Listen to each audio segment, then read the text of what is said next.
Mark Rogers TV, the voice of college football, on the line with Steve Deace, Michigan podcast. Please check him out, and that would be on your favorite audio platform or right here on YouTube. Looking at championship weekend, Steve, the best game should be in the SEC with the most talent on one field.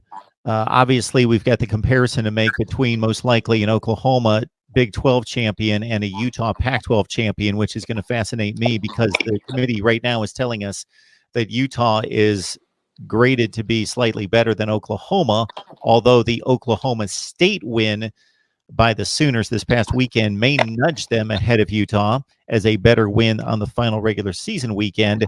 But based on the resumes and where they have them currently stacked, it would appear to be a beauty contest between the two during the championship play over the weekend. And then, of course, Ohio State trying to avoid an upset. And then the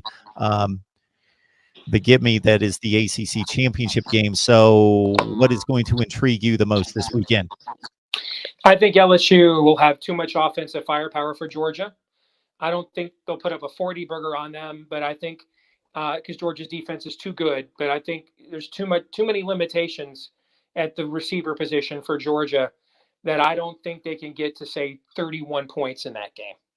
So I like LSU to win that game, probably around where the point spread is, 7 to 10 points.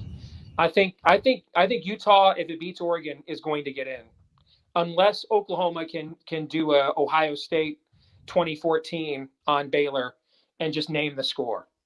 But I don't think they will, because I actually think Baylor's going to win that game. I was very impressed with the way Baylor came out against Kansas and just had no mess, all focus, total business. I think the way they picked themselves back up the very next week after that crushing loss to Oklahoma at home against Texas. I think that they've got a second wind, and I think they're better in the trenches on both sides of the line, by the way. So I think Baylor is going to win that game against Oklahoma on Saturday, and so which will end all this debate. But I think the only real debate is if Utah wins on Friday night, Oklahoma, I think, has to put on a 2014 level of performance in order to justify overcoming that. That's just my read. And what you mentioned about Baylor is another credit to Matt Rule, that his team was basically slipping by opponents leading into that Oklahoma game. They have the disaster of the 25-point lead blown. They come back the very next week, and they played their best football since then. Yeah, they've actually been their most dominant football since that. Absolutely, yeah.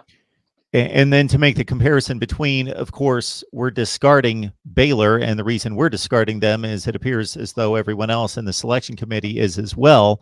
Mm-hmm. But I know that the non-conference schedule is deplorable, but I could make the argument that if Baylor wins the Big 12 championship, having avenged its loss, much like Oklahoma did last year versus Texas in the Big 12 championship game, that Baylor's wins are more impressive than Utah's. They're not more dominant, impressive in that fashion, but they have more quality wins than Utah. And Utah's big non-conference win was BYU. Big deal. A 50th or 60th best team in the country versus Baylor playing a bunch of bottom 5 to 10 teams in the FBS. I don't disagree with you. I don't. So I'm giving analysis based on what I think the committee thinks, not necessarily what I think. I don't disagree with any of that. But this isn't a playoff. It's a highly subjective process. It's an invitational with a star chamber. There's no a playoff. There's a way that you could play your way in or out. There is no way to play your way in or out here. No one has any clue.